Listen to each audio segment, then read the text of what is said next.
You're listening to the Agent and the Fan podcast with sports agent Chris Leible and fan Lou Columna. Hey, everybody. Welcome to the first edition of the 2024 Agent and the Fan podcast. I'm Chris Leible. I'm the agent. I'm here with my partner, Lou Columna. He's the fan. Lou, it's 2024. It's our second season of our podcast. How you doing? How was the holidays? What's going on? Holidays was good, man. Relaxing, kind of chilled. It's all about the kids at this time of year, right?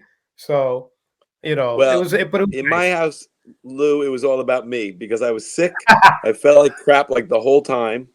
And I was just watching stuff off my DVR and just taking it easy for the most part once I got through Christmas Eve and Christmas Day. And that was the end of that. So I'm finally recovered, feeling pretty good now. Obviously, it's been a while since we've been on, and I want to get into what's going on because when last we left, the big news was we had a free agent pitcher from Japan. We had our guest Dave Lennon from Newsday on, and we were debating what was going to happen with him and Yamamoto and where he was going to go. And you're a big Yankee fan, and you were insisting he was going to go with the Yankees. And I mean, I grew up a very big Mets fan and ended up working in the front office for the Mets. And I felt like Steve Cohen had gone to Japan and he was going to pay whatever it took, which he did kinda. Yeah, he did. It came up short. And he ended up going to the Dodgers, which at this point is almost like an embarrassment of riches because earlier in the winter, obviously, they signed Ohtani. They already had a great team, a terrific, 100%. core of players. So, I guess the big question now is kind of we were both wrong. We're going to admit that, but we have no choice. But the question is, what happens now? What happens to the two New York teams, number one? And also the free agent market. Where do we go from here? There's so many guys still out there. Feel like there are maybe not the strongest free agent class in recent history, but definitely some difference makers that are available. What's going on? Why is it taking it so long? Why aren't they signed? We talked about this a little bit last episode, but let's get back into it. Yeah, well, I should be asking you what's taking so long, for God's sakes. But it was starting off with Yamamoto. Yes, we were definitely both wrong. I think that just as kind of as things have surfaced, I think his first choice was LA all along. I think quite honestly, I think he used the Mets to bump up his price. I think he was semi-serious about the Yankees, but I think eventually he wanted to go to the West Coast. It would have been interesting to me if the Yankees would have matched the offer from the Dodgers, if where that would have gone. That's the only thing I feel kind of, I gotta tell you, I don't think. Look, with baseball players, and we've talked about this. There's so many variables. The personality is the personality. There are certain personalities that want their own spotlight, and there are certain personalities that don't. To me, the fact that he signed with the Dodgers shows me he was more than happy to stay in the shadows behind Ohtani, the mega star out there. Not that he isn't a mega star. Obviously, Yamamoto's new contract shows that he is. But what just happened? A little error here. That's all right, though. That's all. We're all good. Okay, glad you're okay. But Yamamoto, I think personality-wise, preferred the West Coast. I think also just the composition of the team and having a superstar Japanese player in front of him, he was more than happy. If he came to the Mets, yes, they do have another Japanese player who happens to be a pretty good pitcher, but in Senga, but he clearly would have been the top dog. In LA with the Dodgers. He clearly is not the top dog because anybody's going to play second fiddle to Ohtani in baseball. Now and maybe ever. We'll see where this all goes. But aside from Babe Ruth, we've never seen anything like this guy. So at the end of the day, this guy, I think, made the decision that was best for him, and he got paid in doing so. So you certainly can't knock any of that. It was a great deal for him. It was a great deal for the Dodgers, and everybody else has got to move on. So now, what's the next step? There's still a lot of attractive free agents out there, and we want to get into a little bit about that. And you asked me, where is this going, and why is it taking so long? And we touched on it last episode, I think, with Dave Lennon. We did, yeah. Look, agents are always going to do what's best for their clients and themselves at the end of the day, and which is the same interest, generally speaking.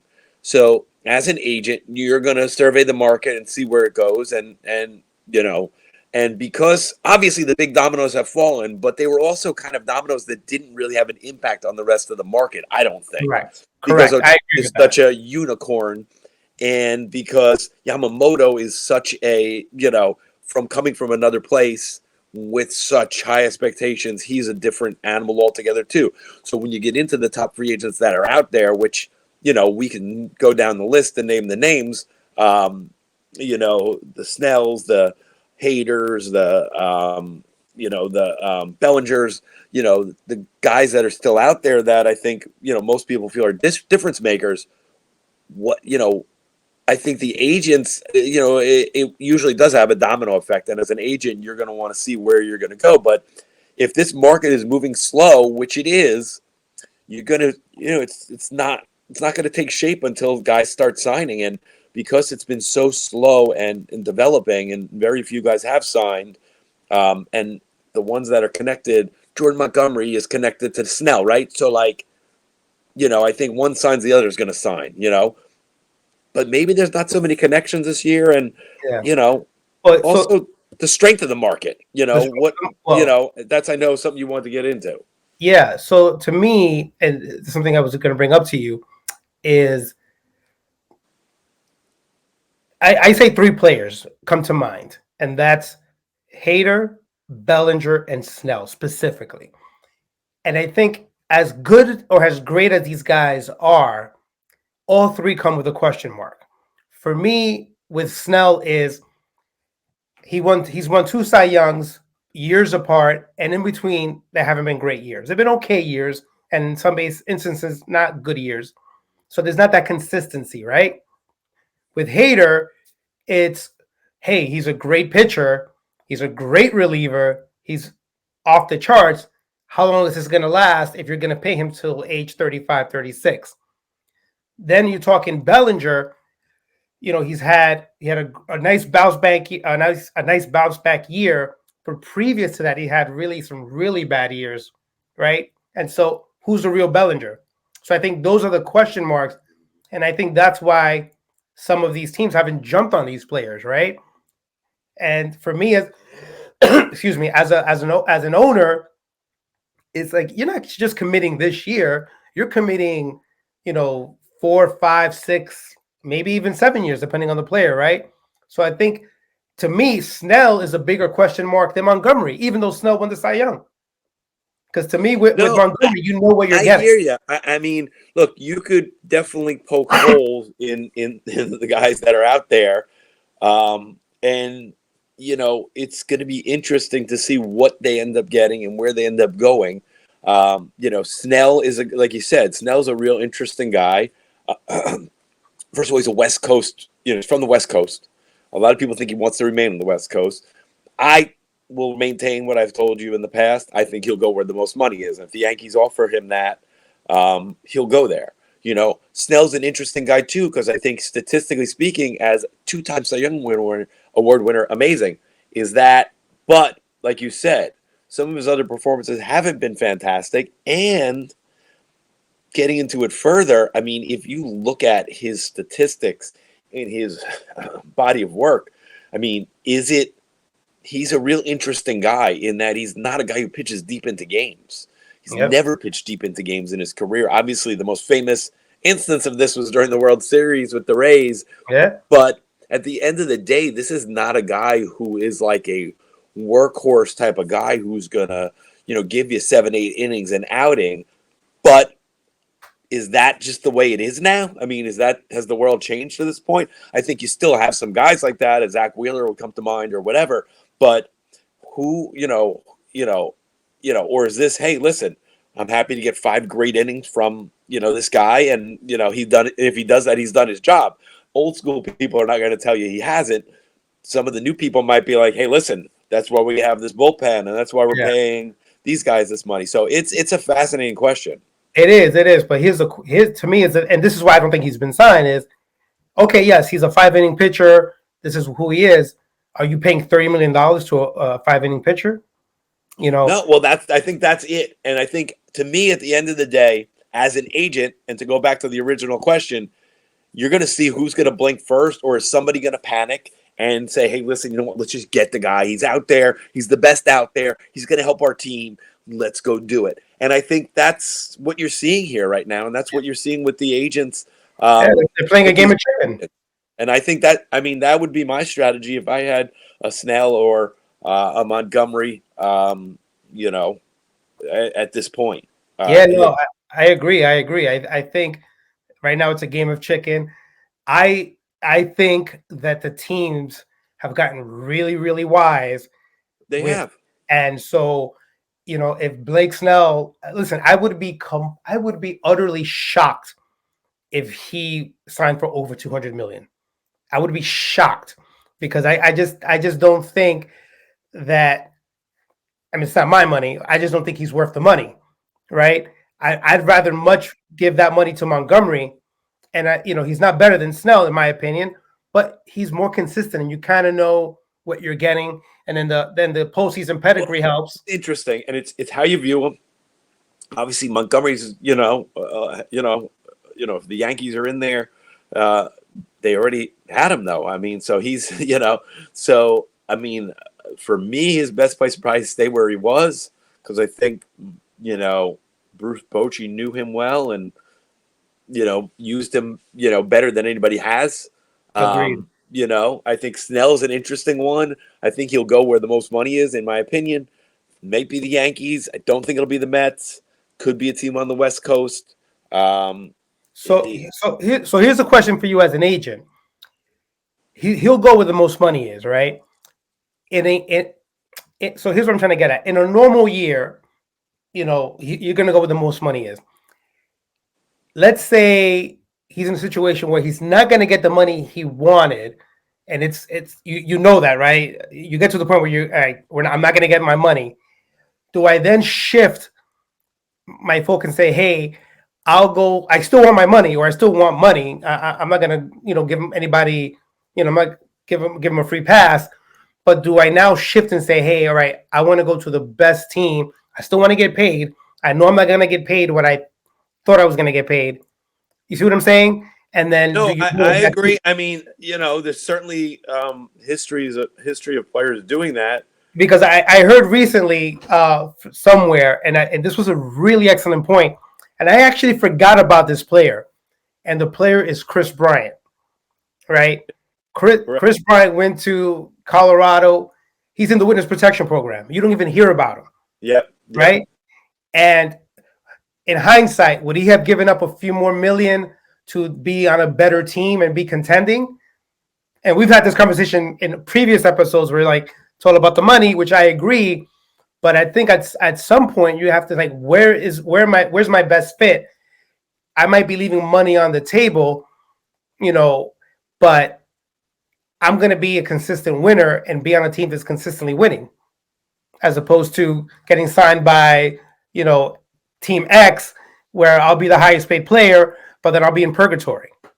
Look, I think Scott Boras is his agent.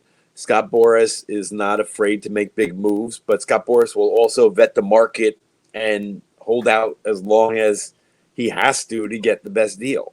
So he's not afraid to do either of those things. And I think he will ultimately make what he thinks is the best decision for Snell. And I think it will be the best decision at the end of the day. Whether he takes a 1-year loaded deal and rolls the dice, who knows? Obviously, there's a lot riding on that. It could pay off tenfold, or it could, or maybe he goes out and shows, listen, I'm going to show you what I'm really about. But you're also giving up a year in his prime, and so that could devalue him too. I know that what this guy does, Scott does, is he's gonna do all his homework, and he's gonna get him the best deal that he can get. I see Cody Bellinger doing that more so than Snell, because Cody's 28. You go back to the market at 29. After another great year. Well, like you said, Cody, had a great year, and then kind of was like, what happened to this guy, and then bounced back in a big way. So he's definitely somebody they can do it with. But look, Scott's not afraid to do this. He's done this through the years with so many guys. Obviously, Michael Conforto is an extreme example, but it's certainly an interesting item to debate. So we're talking about Scott in particular because he has these players, but give me the mindset of an agent right now, because you have these guys that they want to play, right? And like, how do you console them and say, hey, listen, sit tight? I've said this on as an agent, you have to have the relationship with the player where they have the confidence in you to get the right deal for them. They're obviously going to have a lot of people talking to them, but it could be family and friends, it could be fans, it could be it could be other agents, it could be other teammates who have other agents, there's so many different things.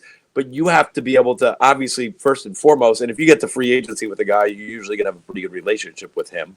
But you have to have that relationship, and you have to know your client. And I've said multiple times in this format, you have to know your client and know what you're dealing with, and make sure you're on top of that, and make sure you're covering them for everything that they're going through and thinking. You want to be able to, at the pass right before something goes awry, especially in their mind. You want to make sure you cover all the places that are going to pop up, and all the pitfalls that could come along during this crazy process known as free agency. So, but at the end of the day, you just have to know your client, make sure they understand, and just keep them updated and make sure they know what exactly is going on your end, and what you're working on, how you're working on it, and where you see this going and how you're going to push for it. But you also have to listen to them and know, what they want at the end of the day. Like you said, I mean, I'm not saying there aren't players that will take less money to go to a better situation, because there are, but I do think for the most part, guys are going to take the money. And, that's what you got to say. Like, if you want to get the most money out of here, you got to let me do my job. And I'm sorry it's taking so long, but look, you can point to, dozens of other people in this boat, because most of the market is still there. And, so it'll be interesting. The one thing you don't want to end up doing is doing, playing musical chairs and, still standing there when all the seats are filled. Yeah. So speaking of that, let's go to the Mets. Now that they've lost on Yamamoto, they've signed they signed Bader. They signed some, small players, small contracts. Where do the Mets go from here? What do they do? Because are they looking to? I know they're looking to be competitive. They're not looking to, punt on the season. But you kind of know they don't have World Series aspirations. What do the Mets do now? Well, I think Steve Cohen had said 20. They were looking at 25, and this is what came out after the Scherzer trade. That's what Scherzer revealed, that, we're not, and so if that's the plan, then that's the plan. And like we alluded to, I mean, this might look, Hader's a great relief pitcher. The Mets have a great, coming back this year, which, a lot of people don't talk about that, that he missed the whole year. And that was a big loss for the Mets. Big. He got hurt in the WBC, obviously. And that was a very, very tough blow for them, and it forced them into a place that they didn't expect to be in. But using this as an example, the Mets probably aren't going to be in on Hader unless they're going to try a revolutionary new idea of having two closers, and I don't see that happening. So this might just not be the market for them, and maybe it's trades, maybe, but, I think everybody has assumed they were just going to go after free agents just because their owner has the money to be able to do so. But I think with the Mets, they need to scour the market and try and find some pitching help.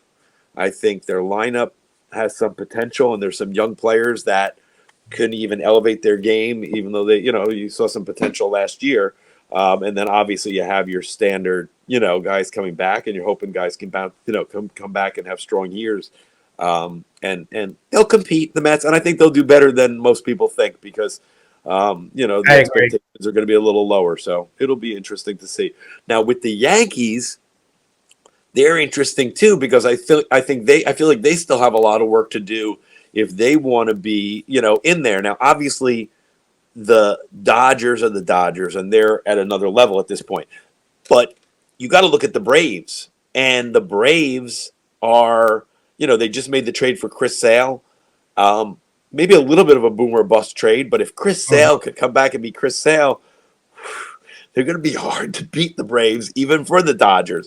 But for a team like the Yankees that, obviously want to win their division and but if they want to compete with these types of teams, if those teams are the standards right now in the game, and he's starting pitching, they got some work to do. 100%. And what they do will be interesting. What do you think they're going to do, Mr. Yankee fan? They're going to sign Yamamoto, of course.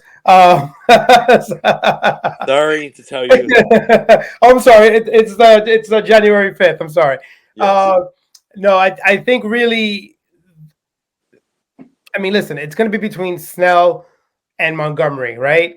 Those are the two guys. They got to land one of these two guys. Which one? I don't know. And quite frankly, and I can't believe I'm saying this, I don't care. Like, I think we need some arms. They can't be scared off by the Carlos Rodon situation from last year. And by the way, I believe wholeheartedly he's going to have a bounce back year. He's, as bad as things were last year, he's not that kind of pitcher. He's a better pitcher than that, right? So he's going to be better than that. But we need arms. We need arms, and in this division, I got to tell you, like the Red Sox under the radar. I like that Lucas Giolito, signing. I think it's a lot of upside. The guy has an opt-out after 1 year because, I feel he believes in himself and can do better things next year. So they got some work to do. You're 100% right. I love their lineup. I think they're finally going heavy left-handed, which they should have been doing forever. The pitching wise, they got work to do. I love the bullpen. We've lost some good pieces, but I think, say what you say about Cashman, the one thing that this team does really, really, really well is relief pitching, and they zero in on certain guys on certain teams, and however they do it, I don't know how they do it.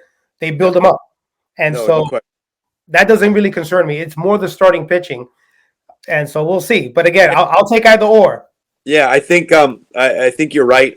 I'm a Lucas Giolito fan, not just because his grandfather was almost George's father-in-law in Seinfeld. I just happen to think he's a good pitcher who who's had a tough little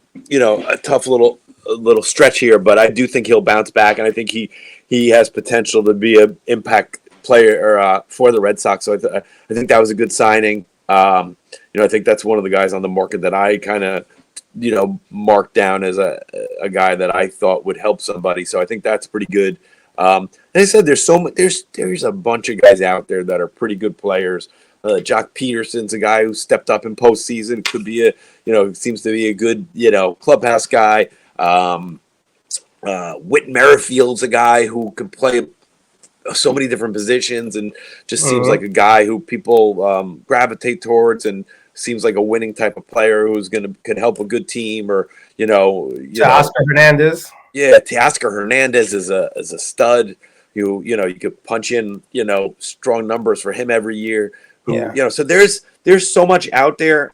It's going to be interesting to see where it all goes, but I'm looking forward to it like you are. And and I think there's going to be some players if you remember last year, Aroldis Chapman signed with the KC Royals.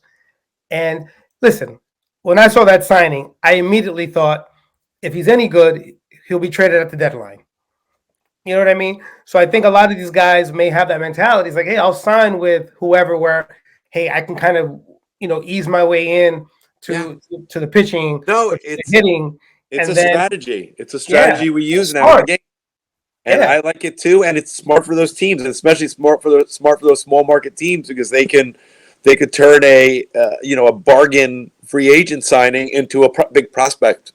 For example, if you could trade them. So listen, if you're desperate and you're Texas and you want that extra pitcher like they did, and listen, because you could say it worked out for both, right? Aroldis ended up with another World Series ring, and Casey ended up with a prospect. Yeah, can't go wrong. And you didn't pay the whole salary for the whole year on top of that. No, exactly. And then you fray the cost by trading him in the season or whatever. So. But Teoscar, Whit, Merrifield, you have a lot of good players, and then next year's free agent class is going to be interesting as well. I don't want to get into it too much now, but you have the Altuves of the world, the Bregmans of the world. Pete maybe, assuming he's not, signed before then. And again, that's a different topic for another day. But you kind of read the tea leaves and how these teams maybe are not doing things this year. Knowing what's available next year. Shane Bieber, another one who's available next year. Yeah, it'll be interesting to see if some of these guys get traded.